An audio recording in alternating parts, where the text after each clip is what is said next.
नमस्कार मंडळी, लक्ष्मीच्या पावलांनी या मालिकेच्या पुढील काही भागांमध्ये आपल्याला जबरदस्त असा ट्विस्ट बघायला मिळणार आहे। तर मित्रांनो, कलाने आता अद्वैतला मनोमन तिचा नवरा मानलेलं असतं। बायकोचे सगळे कर्तव्य ती पार पाडत असते, कारण संगीताने तिला समजावलेलं असतं की कले, जावई बापू खूप चांगले आहेत आणि तू जावई बापूंची आता साथ दिली पाहिजे। कलालाही कुठेतरी जाणवलेलं असतं की खरंच अद्वैत किती माझ्याबद्दल चांगला वागलाय, एवढंच काय तर त्याने आमचं घर सुद्धा सोडवलंय। त्यामुळे कलाला आता अद्वैतबद्दल वेगळाच रिस्पेक्ट निर्माण झालेला असतो आणि कला आता अद्वैतवर हळूहळू प्रेम करायला लागलेली असते। पण अद्वैतला तसं नसतं। अद्वैत मात्र कलाला त्याची बायकोही मानत नसतो, बायकोचा कुठलाही दर्जा देत नसतो आणि जेव्हा बघावं तेव्हा फक्त आणि फक्त तिच्यासोबत भांडणच करत असतो। हे तर आपल्याला सध्याही दिसतंय। नैनाचे मात्र त्यावेळी खूप हाल चालू असतात, कारण नैनाकडे पैसाच नसतो। नैनाच्या गरजा सुद्धा नैनाला भागवता येत नसतात। आणि दुसरा म्हणजे राहुललाच कोणीतरी पैसे दिलेले बरे असतात। राहुललाच जर कोणी पैसे दिले तर बरं होईल असे राहुलची गत असते। राहुलकडेच पैसे नसतात, त्यामुळे नैनाही त्याच्याकडे मागू शकत नसते। नैनाच्या बेसिक गरजा, तिला लागणारे कॉस्मेटिक्स, तिला लागणाऱ्या गोष्टी सुद्धा आता तिला घेता येत नसतात। त्यामुळे नैनाचे वाईट हाल चालू असतात। सगळा पैसा अद्वैतकडे असतो, सगळ्या गोष्टी अद्वैत सांभाळत असतो। अद्वैतकडे किती पैसा आहे, अद्वैत पैशांची किती उलाढाल करू शकतो हे नैनाला चांगलं ठाऊक असतं।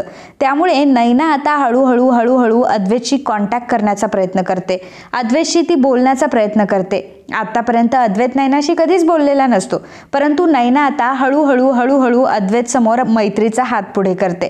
नैनाने अद्वैत सोबत गोड बोलून मैत्रीही करून घेतलेली असते। त्याची माफी मागत, त्याला खोटं नाटं सांगत अद्वैतचं मन तिने वळवलेलं असतं। अद्वैतला सांगितलेलं असतं की अद्वैत, मी चुकली आहे, मला माफ कर, मला माहिती मी तुझ्यासोबत खूप वाईट केलंय।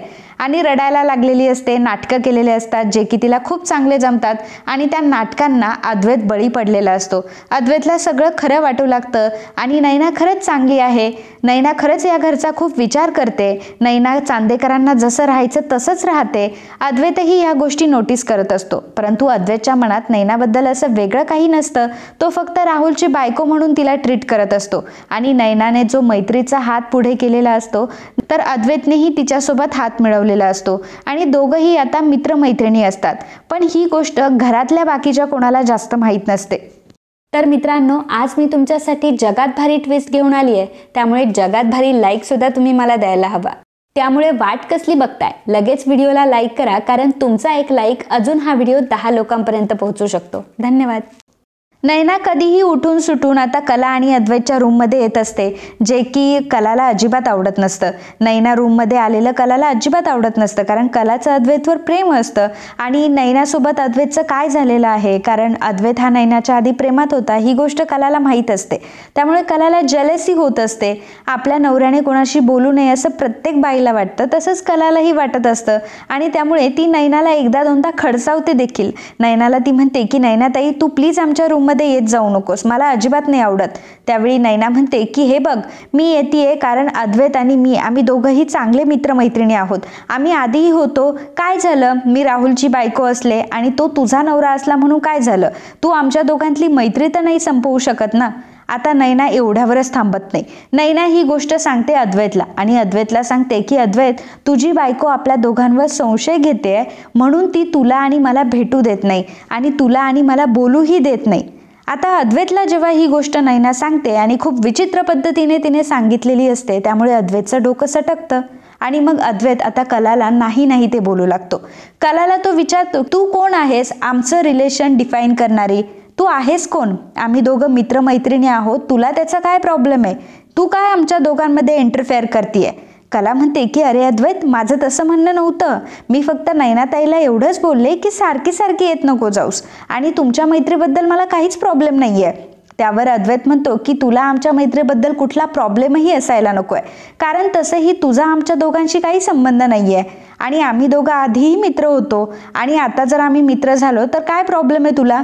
जर तुला हे पटत नसेल तर तू हे घर सोडून निघून जा आणि तुला जर बघवत नसेल तर तू रूममध्ये राहू नकोस, परंतु नैना ही माझी मैत्रीण राहणारच। अद्वैतने शेवटचं वक्तव्य केलेलं असतं. त्यामुळे आता कलाला काय करावं ते सुचत नाही. कला विषय सोडून देते. कला स्वतःच विचार करते की जाऊ दे, मी उगाचच नैनाताईबद्दल आणि अद्वैतबद्दल चुकीचा विचार करत होते. माझा अद्वैतवर पूर्ण विश्वास आहे. अद्वैत कधीच चुकीचं पाऊल उचलणार नाही. आणि नैनाताईचंही आता राहुलसोबत लग्न झालंय, राहुलवरही तिचं प्रेम आहे, तर मी उगाचच बाकीच्या गोष्टींचा का म्हणून विचार करतीये? मी असा विचार नाही करायला पाहिजे. नैना स्वतःलाच मनाला समजावते आणि मग पुन्हा एकदा अद्वैतशी ती गोड बोलू लागते. अद्वैतला सॉरीही म्हणते की अद्वैत सॉरी, मी खरं तर असं नव्हतं बोलायला पाहिजे, माझं चुकलं, मी पुन्हा तुमच्या रिलेशनबद्दल कधीही बोलणार नाही. तुम्ही मित्रमैत्रिणी आहात, मला त्याचा काहीही प्रॉब्लेम नाही. अद्वैत तिला म्हणतो की जर तू असे विचार ठेवले तर ते तुझ्यासाठी गुड राहतील, बेस्ट राहतील. परंतु आता ह्या नैनाने हळूहळू विष कालवायला सुरुवात केलेली असते. नैनाला एक समजलेलं असतं की अद्वैत आणि कला हे दोघंही काही एकत्र येऊ शकत नाही. यांनी अजूनही नवरा बायको म्हणून एकमेकांना स्वीकारलेलं नाहीये, तर यांच्या फाटक्यात आपल्याला पाय घालता येईल आणि याचा उपयोग आपल्याला अद्वैतला वळवून घेण्यासाठी होईल. अद्वैत जर माझ्याकडे एकदा वळाला, मी जर अद्वैतला नादी लावलं, तर अद्वैत त्याचा सगळा पैसा माझ्याकडे आणून देईल आणि मग काय, माझी तर चांदीच चांदी, चांदेकरांची सून तर मी आहेचच. पण जर अद्वैतकडून मला पैसा भेटला तर माझे सगळे प्रॉब्लेमच सॉल्व्ह होतील. आणि अद्वैतकडून मला एवढा तेवढा पैसा तर नाही भेटणार, मला अमाप प्रमाणात पैसा भेटेल, जो की मी कधी पाहिलाही नाही आहे. सोबतच अद्वैतला जर मी म्हटलं की मला डायमंड नेकलेस हवाय, डायमंड रिंग हवे, न्यू कलेक्शनमधला हे हवंय ते हवंय, तर अद्वैत मला असं आणून देईल. त्यामुळे नैनाचा आता खूप मोठा प्रॉब्लेम सॉल्व्ह होणार असतो आणि त्याच्यासाठी तिला अद्वैतला गळाला लावायचं असतं, अद्वैतला तिला फसवायचं असतं, अद्वैतला नादी लावायचं असतं. मित्रांनो, आजचा हा ट्विस्ट खरंच खूप सुंदर आहे, तुम्हाला नक्की आवडेल. शेवटी तर खूप मोठा ट्विस्ट या व्हिडिओमध्ये तुम्हाला बघायला मिळणार आहे, त्यामुळे हा व्हिडिओ शेवटपर्यंत नक्की बघा. नैना आता अद्वैतशी मुद्दामच चांगली वागायला लागलेली असते, बोलायला लागलेली असते. हळूहळू आता त्या दोघांमध्ये गोष्टीही शेअर व्हायला लागलेल्या असतात. तेव्हा नैना मात्र कलाला खाली दाखवण्याचा एकही चान्स सोडत नसते. कशा प्रकारे कला वाईट आहे, कशा प्रकारे कला असेच विचार करते, तसेच विचार करते, घरामध्ये सुद्धा किती विचित्र पद्धतीने वागते, आबांना तिने अगदी मुठीत करून ठेवलंय. ज्या गोष्टी अद्वैतला माहीत असतात, ज्या गोष्टी कलाच्या त्याला खटकत असतात, कुठेतरी त्याच गोष्टींचा आता भांडवल ही नैना करत असते, जेणेकरून अद्वैतच्या मनातून कला ही कायमची उतरून जावी हा एकमेव उद्देश नैनाचा असतो. नैना अद्वैतला म्हणत असते की अद्वैत आता तूच बघ ना, म्हणजे कला किती वियर्ड वागते ना, म्हणजे बघ ना, जिथे आबांच्या घरात सगळेजण रिस्पेक्ट करतात, ते आबासुद्धा सारखी कलाचीच बाजू घेत असतात. म्हणजे मी सुद्धा आबांना इम्प्रेस करण्याचा एवढा प्रयत्न करते, आबांना एवढं त्यांच्याशी चांगलं बोलते, त्यांना काही हवं असेल तर त्यांना देते, हवं नको ते बघते, परंतु आबा मात्र कधीच माझं कौतुक करत नाही रे. आबांना फक्त आणि फक्त कलाचंच कौतुक असतं. मला कळत नाही की कला त्यांना अशी काय पट्टी पढवते की प्रत्येक वेळी आबा हे कलाचंच म्हणणं ऐकतात. म्हणजे बघ, आबा अगदी तुझं सुद्धा म्हणणं ऐकत नाही. म्हणजे जेव्हा कलाची आणि तुझी बाजू जेव्हा आबांना समजून घ्यायची असते, तर आबा तुझी बाजू कधीच समजून घेत नाही, ते फक्त आणि फक्त कलाचीच बाजू घेत असतात. फक्त हे तुझ्या बाबतीत नाही, जेव्हा सरोज मामी किंवा कला या दोघींमध्ये भांडणं जर झाली असेल, तर प्रत्येक वेळी आबा कलाचीच साईड घेतात, सरोज मामीला प्रत्येक वेळी बोलतात. म्हणजे या गोष्टीचा विचार करण्यासारखा आहे अद्वैत. अरे, ही कला प्रत्येक वेळी आपल्या सगळ्यांना भारी ठरते आणि मला तिच्या या गोष्टीचा खूप राग येतो. तुला माहित नाही आहे अद्वैत, परंतु मी मात्र तिला लहानपणापासून ओळखते. अरे, लहानपणापासून ती अशीच आहे, तिला लोकांवर इम्प्रेशन झाडायला फार आवडतं. जेव्हा आमच्या घरामध्ये कोणी पाहुणे यायचे, तेव्हा कशा प्रकारे मी वाईट आहे, माझी वाईट इमेजच तिने सगळ्यांसमोर ठेवली आहे. आणि प्रत्येक वेळी ती किती चांगली आहे, ती किती लोकांची काळजी घेऊ शकते, लोकांच्या पुढे पुढे करू शकते, पाहुण्यांना हवं नको ते बघू शकते. आणि त्यामुळे असं व्हायचं की माझे विचार प्रॅक्टिकल असायचे, मी विचार व्यक्त करायचे आणि कला त्यांची सेवा करायची. आणि कलाच्या सेवेमागे सेवाभाव नव्हता, हा तिचा उद्देश होता की सगळ्यांनी तिला चांगलं मानावं म्हणून ती हे सगळं करायची आणि त्याचा फायदा तिला व्हायचाही. आणि आता सुद्धा ती अशीच वागते. तिला नुसती लोकांची सिंपती गेन करायला आवडतं. तिचे विचार कुठल्याही प्रकारचे प्रॅक्टिकल नाहीये. आणि बघ ना, किती माजोरडेपणा ती नेहमी करत असते. अरे सरोज मामीला सुद्धा उलटून ती बोलते. आत्तापर्यंत माझी कधी हिंमत झाली नाहीये त्या सरोज मामीला उलटून बोलण्याची, ज्या सरोज मामींनी अख्खा चांदेकरांचं अकाउंट सांभाळतात, त्या एवढी मोठी जबाबदारी पार पाडतात आणि त्या सरोज मामींना ही कला उलटून बोलते. एवढंच काय तर त्या सरोज मामींना तिने धक्का दिला होता. अद्वैत, तुला कलाच्या ह्या गोष्टी खटकत नाही का रे? तुला कसं काय ह्या सगळ्या गोष्टी जमतात? तू कसं काय तिचं एवढं ऐकून घेतो? तेव्हा अद्वैतलाही कुठेतरी नयनाचं म्हणणं पडत असतं, कारण कलाने ह्या ज्या गोष्टी केलेल्या असतात ह्या कुठेतरी अद्वैतलाही खटकत असतात. पहिल्यांदा अद्वैत कलाची बाजू घेऊनच नयनाशी बोलत असतो, परंतु नयनाने नेमकं अद्वैतच्या त्याच मुद्द्यांना हात घातलेला असतो. त्या मुद्द्यांचा अद्वैतला स्वतःला कलाबद्दल प्रॉब्लेम असतो आणि तेच मुद्दे नयना मांडत असते. त्यामुळे अद्वैतला आता नयनाचं बोलणं खरं वाटायला लागतं आणि नयना खरं बोलते असं त्याला वाटायला लागतं. तो विचार करू लागतो की खरंच कलाची मनमानी आता फार वाढली आहे आणि ती खरंच फार विचित्र वागायला लागली आहे. घरात सगळा तिचाच बोलबाला चालू आहे. जर घरात तिचा बोलबाला चालू झाला तर माझी इमेज सगळ्यांच्या नजरेत कमी होईल, आईची इमेज सगळ्यांच्या नजरेत कमी होईल आणि ती होते. फक्त आणि फक्त कलाच चांदेकरांची सून आहे आबांनी तर ठरवून टाकलंय. बाकी मात्र घरामध्ये कोणीही इम्पॉर्टंट नाहीये, घरामध्ये कोणीही महत्त्वाचं नाहीये. जो काही फोकस आहे तो फक्त कलावर आहे आणि ह्या कलाला जर एवढा फोकस मिळाला तर मात्र चांदेकरांच्या घरातला आपला फोकस कमी होईल. बरं, एवढंच नाही तर आता ही ऑफिसमध्ये यायला लागली आहे. ऑफिसमध्ये सुद्धा आता तिचं वर्चस्व गाजवायला लागली आहे. ऑफिसमध्ये डिझायनिंग ती करतीये आणि तिने जी 1 ग्रॅम सोन्याच्या दागिन्याची आयडिया दिली आहे ती सुद्धा चालते. त्यामुळे आता तिला जास्तच ॲटिट्यूड आलाय. कलाचं मात्र तसं काहीच नसतं, परंतु ह्या नयनाने कलाबद्दल जे वाईट साईट अद्वैतच्या मनात भरवलेलं असतं त्यामुळे अद्वैतला आता कलाचा राग यायला लागतो. पण त्यावेळी कला मात्र अद्वैतला इम्प्रेस करण्याच्या नादात असते. तिला काहीही करून अद्वैतचं मन वळवायचं असतं आणि अद्वैतच्या मनात तिच्याबद्दल प्रेमाची भावना निर्माण करायची असते. त्यामुळे कलाने अक्षरशः अद्वैतसोबत आता भांडणंही सोडून दिलेले असतात. जे काही ती अद्वैतला फिरून बोलायची किंवा अद्वैतचा ती रागराग करायची, अद्वैतला काहीही उलटं बोलायची, ते बोलणं आता तिने बंद केलेलं असतं. सगळ्या गोष्टी ती अद्वैतच्या हातात आणून देत असते. अद्वैतला जे हवं असतं तेच ती करत असते आणि खरं तर यामागे तिचा उद्देश हा असतो की तिला तिचं प्रेम अद्वैतपर्यंत पोहोचवायचं असतं आणि अद्वैतला इम्प्रेस करायचं असतं. परंतु अद्वैत मात्र या गोष्टींवर इम्प्रेसच होत नसतो, कारण ही नयना त्याला नको ते कलाबद्दल भरवत असते आणि अद्वैत नयनाचं ऐकत असतो. त्यामुळे कला जरी त्याच्या समोर आली तरी सुद्धा त्याला रागच येत असतो आणि कलाचा तो फक्त राग करत असतो. त्याला फार राग येत असतो कलाचा. आधी तरी तो कलाच्या समोर आल्यावर कलाला भांडायचा, कलाशी बोलायचा, निदान भांडणातून तरी का होईना त्यांचं बोलणं व्हायचं. परंतु आता असं झालेलं असतं की अद्वैतने आता पूर्णपणे कलाला इग्नोरच करायचं ठरवलेलं असतं. कला काही बोलली तरी सुद्धा अद्वैत त्यावर काही रिॲक्टच करत नसतो, तिच्याशी काही बोलतही नसतो. कला कधी भांडली तर अद्वैत तिला भांडतही नसतो, तिला पूर्णपणे इग्नोर करायला लागतो. या गोष्टीचा त्रास कलाला कुठेतरी होत असतो. कलाला फार वाईट वाटत असतं या सगळ्या गोष्टींचं.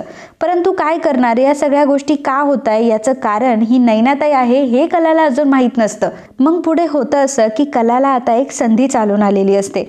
परदेशातून कलाला संधी आलेली असते आणि परदेशात जाऊन 5 दिवसांसाठी आता एका कंपनीसाठी तिला डिझायनिंग करायचं असतं आणि 5 दिवसांचे तिला कोट्यावधी रुपये मिळणार असतात परदेशात जाऊन.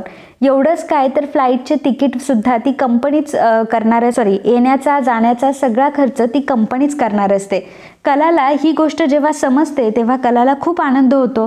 कलाकडे आता खूप मोठी संधी चालून आलेली असते, कारण सगळ्यात महत्त्वाचं म्हणजे तिला अद्वैतचे पैसे फेडायचे असतात. अद्वैतने जी खरेंवर कृपा केलेली असते, खरेंचं घर त्याने सोडवलेलं असतं, ते घर पुन्हा एकदा आईबाबांच्या नावावर करून देण्याचं कलाचं स्वप्न असतं आणि पुन्हा एकदा आईबाबांना हक्काचं घर देण्याचं तिचं स्वप्न असतं. सोबतच तिला तिचं दुकानही सुधरवायचं असतं. जगदंबा भंडार पुन्हा नव्याने तिला चालू करायचं असतं आणि हे सगळे प्रॉब्लेम तिचे सॉल्व्ह होणार असतात त्या कामातून. कलाला एकतर डिझायनिंगचंच काम आलेलं असतं, ज्या कामामध्ये तिचा हात कोणीही पकडू शकत नसतं आणि ही खूप मोठी संधी कलाला चालून आलेली असते. कला आता आनंदानेच ही गोष्ट अद्वैतला सांगते, परंतु अद्वैत मात्र कलाचा त्या निर्णयाचा अजिबात स्वीकार करत नाही. कलाचं म्हणणं असतं की अद्वैत 5 दिवस फक्त जायचंय, तूही चल ना माझ्यासोबत 5 दिवस, आपण दोघंही मिळून जाऊयात. परंतु अद्वैत म्हणतो की नाही, मला नाही जमणार आणि अशा कंपनींमध्ये जाऊन मी माझी इज्जत कमी करणार नाही. परदेशात सुद्धा आपण कंपन्यांना सर्व्हिस देत असतो आणि तू आता दुसऱ्याच्या इथे जाऊन काम करणार आहेस का? तू आता अद्वैत चांदेकरकडे काम करते ना, आपल्या चांदेकर बिझनेसमध्ये तू आहेस ना, तू आता इथे काम करतेय तर इथेच कर, उगाचच तिकडे जाऊन शहाणपणा करण्याची काही गरज नाहीये. अद्वैतने कलाला मना केलेलं असतं, परंतु कलाला मात्र जायचं असतं, कारण तिचे स्वप्न पूर्ण करण्याचा हा तिच्याकडे खूप मोठा चान्स चालून आलेला असतो. यामुळे तिचे खूप प्रॉब्लेम सॉल्व्ह होणार असतात. ती तिच्या आईवडिलांची सगळी मदत करू शकणार असते. एवढंच काय तर आईवडिलांचा पुढच्या भविष्याचा विचार सुद्धा तिचा या गोष्टीतूनच होणार असतात, कारण तिला कोट्यवधी रुपये भेटणार असतात. आणि चांदेकरांकडनं पैसे घेणं हे तिला योग्य वाटत नसतं, कारण कुठेतरी ती चांदेकरांची सून असते. चांदेकरांची सून म्हणून पैसे घेणं आणि ते आपल्या आईवडिलांना नेऊन देणं हे कलाच्या तत्वात बसत नसतं. त्यामुळे कलाला स्वतः कष्ट करून स्वतःच्या मेहनतीवर पैसे कमवायचे असतात आणि ते पैसे तिला तिच्या आईवडिलांना द्यायचे असतात. पण अद्वैतने मात्र कलाला परदेशात जाण्यासाठी पूर्णपणे नकार दिलेला असतो. आता कलाला काय करावं ते कळत नसतं. तर अद्वैतचं वागणं आता हे दिवसेंदिवस बदलत चाललेलं असतं हे कलाच्या कुठेतरी लक्षात येत असतं, कारण अद्वैत तिच्याशी नीट बोलतही नसतो, नीट वागतही नसतो. क्षणोक्षणी फक्त आणि फक्त तो तिचा अपमान करत असतो आणि कलाला आता हा अपमान सहन होत नसतो. प्रेमापोटी ती अपमान सहनही करून घेते, परंतु अद्वैतचं आता खूप होत चाललेलं असतं. अगदी कलाला स्वाभिमान विकावा लागेल एवढं घाण पद्धतीने अद्वैत तिला ट्रीट करत असतो. त्यामुळे आता कलाचा सहनशक्तीचा अंत होतो आणि ती आबांशी या सगळ्या विषयावर बोलण्याचं ठरवते. आबांना ती म्हणते की आबा, खरं सांगू का, मला माझा संसार वाचवायचा आहे. मला अद्वैतवर खरंच प्रेम आहे, माझं अद्वैतवर खूप प्रेम आहे, परंतु अद्वैतचा स्वभाव आता पूर्णपणे बदललाय. आधी तरी तो असा नाही वागायचा, पण माहीत नाही तो आता असं का वागतोय, तो का म्हणून माझा इतका अपमान करतो, प्रत्येक वेळी मला घालून पाडून बोलतो. आबा, खरंच या गोष्टीचं मला उत्तर नाही मिळत आहे. मी खूप प्रयत्न करते, परंतु मला नाही उत्तर सापडत. आता तर अद्वैत सोबत मी भांडतही नाही. अद्वैतला इम्प्रेस करण्याचा एकही चान्स सोडत नाही. सगळं काही त्याच्या म्हणण्याप्रमाणे करते. रूममध्ये त्याला जसं हवं तसंच मी वागते. त्याच्या म्हणण्याप्रमाणे त्याने जिथे गोष्टी ठेवल्या आहेत तिथेच ठेवते. त्याच्या म्हणण्याप्रमाणे रूममध्ये पसाराही करत नाही. त्याला ज्या गोष्टी इरिटेट होतात ती कुठलीही गोष्ट मी करत नाही. तरी सुद्धा आबा, अहो, अद्वैतचं माझ्यावर प्रेमच नाहीये. अद्वैत मला सांभाळून घेत नाही. अद्वैत मात्र मला नेहमी इग्नोरच करायला लागलाय आणि हे सगळं का झालंय हेही मला कळत नाही. निदान आमच्या दोघांमध्ये आधी भांडणं तरी व्हायची. आम्ही एकमेकांशी भांडणाच्या नादाने का होईना एकमेकांशी बोलायचं, परंतु आता तर आमच्याकडे तो सुद्धा पर्याय नाहीये. अद्वैत अक्षरशः माझ्याशी भांडायला सुद्धा तयार नाहीये. तो माझ्याशी भांडतही नाही. तो फक्त आणि फक्त मला इग्नोर करत असतो, बस. ह्याच्या व्यतिरिक्त काही करत नाही. आबा, खरं तर अद्वैत जे माझ्याकडे दुर्लक्ष करतोय याचा मला खूप त्रास होतोय. मला हे सगळं नकोय. मला माझा संसार टिकवायचा आहे, संसार वाचवायचा आहे. मी प्रयत्न करते, पण माझ्या प्रयत्नांना यशच मिळत नाहीये. त्यावेळी आबा म्हणतात की कला, मला तुझी परिस्थिती समजते, तुझ्या मनातले भावही समजताय.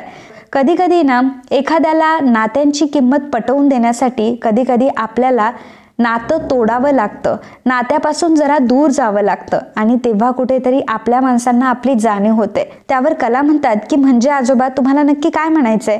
आबा म्हणतात की कला, मला असं वाटतं की तू प्रत्येक वेळी आता अद्वैतचा विचार करून वागतीयस. अद्वैत जो म्हणेल तेच करतीये. मला असं वाटतं की तू थोडं अद्वैतच्या विरोधात जा, अद्वैतच्या विरोधात जाऊन कामं कर आणि या सगळ्यामध्ये जर अद्वैतला अंतर देण्याची वेळ आली तरी सुद्धा तू कर. तुला तशीही परदेशातून ऑफर आलीच आहे ना, मग तू एक काम कर, परदेशातली ती ऑफर स्वीकार. तू तुझ्या स्वप्नांसाठी परदेशामध्ये जा. तू तिथे डिझायनिंगचं काम कर आणि 4-5 दिवस अद्वैतला अंतर दे. अद्वैतपासून 4-5 दिवस कुठेतरी बाहेर निघून जा, जेणेकरून अद्वैतची अक्कल ठिकाण्यावर येईल आणि त्याला त्याची चूकही समजेल. कुठेतरी नात्यामध्ये दुरावा येणं सुद्धा चांगलं असतं आणि त्यामुळेच एकमेकांना एकमेकांबद्दल कळतं, एकमेकांबद्दल जाणीव होते, नात्याची किंमत त्यांना कळते. आणि तुला जर अद्वैतला हीच तुझी किंमत कळून द्यायची असेल तर तू परदेशामध्ये जा आणि परदेशात जाऊन काम कर, तुझी ऑफर स्वीकार. त्यातून तुला 4 पैसेही मिळतील आणि तुझा स्वाभिमान सुद्धा जागृत होईल. कलाला आबांचं म्हणणं पटतं. कला मग अद्वैतच्या विरोधात जाऊन तिचा पासपोर्ट बनवायला टाकते. कलाने तिचा पासपोर्ट बनवायला टाकलेला असतो आणि तिने ठरवलेलं असतं की आता ती परदेशात जाणार आणि परदेशात जाऊन परदेशातील कंपनीची ऑफर सुद्धा स्वीकारणार. आता ही गोष्ट अजून अद्वैतला माहीत नसते, परंतु एके दिवशी कलाचा पासपोर्ट आता घरी आलेला असतो. ते पार्सल आता नैनाने घेतलेलं असतं. नैना जेव्हा कलाचा पासपोर्ट बघते तेव्हा ती कलाला जाब विचारते की तू का पासपोर्ट बनवायला टाकलायस, तुझं काय काम आहे, तुला कुठे परदेशात जायचंय. मग कला आता सगळ्यांसमोर सांगते की मी परदेशात जातीये, मी ती ऑफर स्वीकारली आहे आणि परदेशातील कंपनीसाठी मी डिझायनिंगचं काम करणार आहे. ही गोष्ट ऐकून सगळ्यांना धक्का बसतो. आता अद्वैत कलाला नाही ते बोलू लागतो.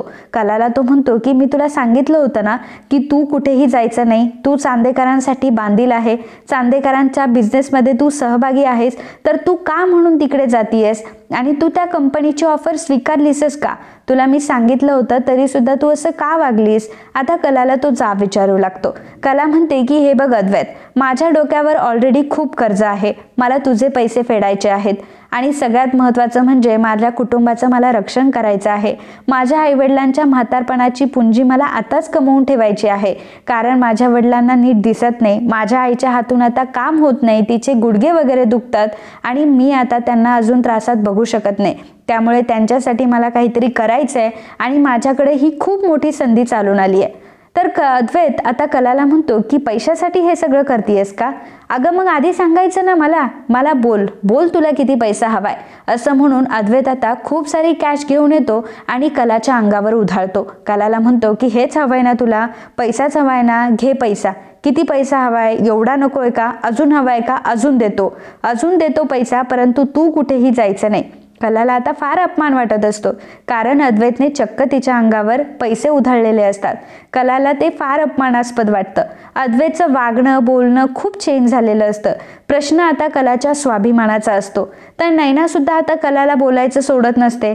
कलाला ती म्हणत असते की कला, अगं का करतेयस तू असं, प्रत्येक वेळी चांदेकरांच्या विरोधात जाऊन नक्की तुला भेटणार तरी काय आहे, प्रत्येक वेळी तू चांदेकरांना पटणार नाही असाच निर्णय का घेते, प्रत्येक वेळी चांदेकरांची इज्जत कशी धोक्यात येईल याचाच का विचार करतेस ग, आणि अक्षरशः तुझ्यामुळे घरातले सर्वजण परेशान आहेत, कोणालाच तुझ्यामुळे सुख नाहीये. सरोज मामी तर तुझ्यामुळे किती जास्त डिस्टर्ब असते याचा तुला अंदाजही नाहीये. आणि अद्वैतला सुद्धा तू कधीही खुश करत नाही. अगं अद्वैतने तुझ्यासोबत मजबुरीमध्ये लग्न केलंय, त्याच्या मनाला काय वाटत असेल याचा एकदा तरी विचार कर. त्यावेळी अद्वैतलाही नैनाचं म्हणणं पटत असतं की खरंच माझा कोणी विचारच करत नाही की मला काय वाटतं ह्या लग्नाबद्दल. अद्वैतही कलाला म्हणत असतो की एकतर माझ्याशी फसवून तू लग्न केलंस, माझ्या गळ्यात पडलीस आणि आता त्यावर तुझं भागत नाहीये का. अगं मी तुला या घरामध्ये राहून देतोय ना, हेच माझे उपकार समज, नाहीतर तुझी लायकी तरी आहे का चांदेकरांच्या घरामध्ये राहण्याची आणि हे ऐश्वर्य ही संपत्ती उपभोगण्याची. माझ्यामुळे तुला हे सगळं करायला भेटतंय आणि आज तू त्याच चांदेकरांच्या अंगावर पाय देतीयस आणि दुसरीकडे नोकरी करायला निघालीये. एवढ्याशा पैशाची तुला लालच आली आहे का, चांदेकरांकडे काम सोडून दुसरीकडे काम करायला चालली आहे. अद्वैत आता कलाचा नाही तो अपमान करत असतो. कलाला म्हणत असतो की तुला हे सगळं आयतं मिळालंय, ते माझ्यामुळे मिळालंय आणि पैसेही तिच्या अंगावर उधळलेले असतात. कला हे सगळं शांतपणे ऐकून घेते. कलाच्या आता सहनशक्तीचा अपमान झालेला असतो. कला आता फार त्रासलेली असते आणि मग कला अद्वैतशी त्यावेळी काही बोलत नाही. कलाने आतापर्यंत सगळं काही करून पाहिलेलं असतं. अद्वैतला सुधारण्याचे खूप चान्सही तिने दिलेले असतात, परंतु काहीच शक्य होत नसतं, कारण अद्वैत आता नैनाचं ऐकायला लागलेला असतो. ही गोष्ट कलाला माहीत नसते. कला ह्या गोष्टीपासून वंचित असते. मग त्यानंतर आता कला विचार करू लागते की कदाचित अद्वैतला नाही आवडत आहे मी त्याच्यासोबत राहणं. मला जरी अद्वैतबद्दल प्रेम वाटत असेल तरी सुद्धा अद्वैतला माझ्याबद्दल कधीच प्रेम निर्माण होऊ शकत नाही. तो प्रत्येक वेळी फक्त आणि फक्त माझा रागरागच करणार आहे. तर मी सुद्धा आता हे सगळे गोष्टी कितीपर्यंत झेलू आणि कितीपर्यंत मी अद्वैतला त्रास देऊ. जर खरंच माझं अद्वैतवर प्रेम आहे तर अद्वैतला मी त्याच्या हालवर सोडून दिलं पाहिजे. त्याला जसं लाईफ जगायचंय तसं लाईफ त्याने जगावं. त्याला ज्या मुलीशी लग्न करायचंय त्या मुलीशी त्याने लग्न करावं. त्याच्या अवकातीतली आणि त्याच्याच लायकीची मुलगी त्याला भेटो. उगाचच मी ह्या सगळ्या गोष्टींमध्ये का अडकतीये आणि मी अद्वैतवर बोज का बनतीये. कलाने आता तिचा डिसिजन घेतलेला असतो आणि ती ठरवते की ती अद्वैतला डिवोर्स देणार. दुसऱ्याच दिवशी तिने डिवोर्सचे पेपर बनवून आणलेले असतात. कलाने त्यावेळी हेही ठरवलं असतं की ती परदेशात जाण्याची ऑफर स्वीकारणार आणि ती परदेशामध्ये कला चांदेकर म्हणून नाही तर कला खरे म्हणून जाणार आणि त्याच आधी ती अद्वैतला डिवोर्सही देणार. कलाचं आता फायनल झालेलं असतं आणि मग दुसऱ्या दिवशी, ज्या दिवशी कलाला फ्लाईट असते, ज्या दिवशी तिला परदेशात जायचं असतं, त्या दिवशी कला आता अद्वैतच्या हातामध्ये डिवोर्स पेपर सोपवते. अद्वैतला ती सांगते की अद्वैत, मला माफ कर, मी तुझ्या आयुष्यात उगाच आले. खरं तर तुझी मजबुरी आहे ह्या सगळ्या गोष्टींची. खरं तर आमच्याकडून, आमच्या कुटुंबाकडून तुझी फार फसवणूक झाली. खरं या गोष्टीचा तुला किती त्रास होत असेल याचा अंदाज आहे मला. आतापर्यंत मी तुला या सगळ्या गोष्टीत अडकून ठेवले आणि माझ्यामुळे तू अडकूनही राहिला. परंतु आता मात्र मी तुला आझाद करतीये, मी तुला मोकळं करतीये. इथून पुढे मी मात्र तुला कधीही त्रास द्यायला राहणार नाही आणि मी तुला डिवोर्स देतीये. हे ऐकून आता अद्वैतला प्रचंड मोठा धक्का बसतो. कला अद्वैतला डिवोर्स देणार ही कल्पना सुद्धा अद्वैतने कधी केलेली नसते आणि कलाने हेही सांगितलेलं असतं की अद्वैत, माझ्या कुटुंबासाठी इथून पुढे मी लढणार, माझ्या स्वाभिमानासाठी मी इथून पुढे लढणार आणि त्यामुळे परदेशातली संधी सुद्धा मी स्वीकारली आहे. मला माहिती आहे तुला नाही आवडलं. इथून पुढे मी चांदेकरांच्या बिझनेसमध्ये किंवा चांदेकरांसाठी कुठलंही काम करणार नाही, कुठल्याही प्रकारची मी मदत करणार नाही. आता मी तुला मोकळं केलंय. तुझ्या कुठल्याही कामात माझी लुडबुड नसेल, तुझ्या बेडमध्ये माझी लुडबुड नसेल, तुझ्या कुठल्याही गोष्टीमध्ये मी सहभागी राहणार नाही. आता तू तुझं आयुष्य तुझ्या मर्जीप्रमाणे जगू शकतो. तुझ्या रूममध्ये, तुझ्या बेडवर तुला जसं झोपायचं तसं तू झोपू शकतो. आता मात्र मी तुला कधीही त्रास देणार नाही.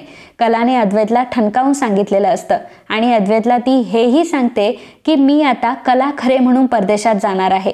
आजपासून मीच माझं नाव चेंज करते. मी कला अद्वैत चांदेकर नाहीये, तर मी कला दिनकर खरे आहे आणि आजपासून तुझ्यासोबत असलेले सगळे संबंध मी स्वतःहून तोडतीये आणि म्हणून मी तुला डिवोर्स देतीये. त्याने अद्वैतला आता डिवोर्स पेपर साईन करून दिलेले असतात आणि कलाने चक्क आता चांदेकरांचं घर सोडलेलं असतं.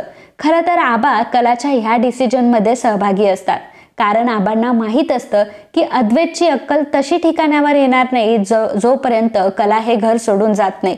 कला हे घर सोडून जेव्हा निघून जाईल तेव्हा आणि तेव्हाच फक्त अद्वैतची अक्कल ठिकाणावर येईल. अद्वैतला तर या गोष्टीचा खूप मोठा धक्का बसलेला असतो. नयनाला आनंद झालेला असतो की चला कला एकदाची घरातून निघून गेली. सरोजला सुद्धा खूप आनंद झालेला असतो. बाकीचे सर्वजण तर खूपच खुश असतात कला गेल्यामुळे. पण आता अद्वैतला मात्र चैन पडत नसते. एकटी रूम आता त्याला खायला उठलेली असते आणि आता त्याला त्याच्या चुकांची थोडी थोडी जाणीव व्हायला लागलेली असते.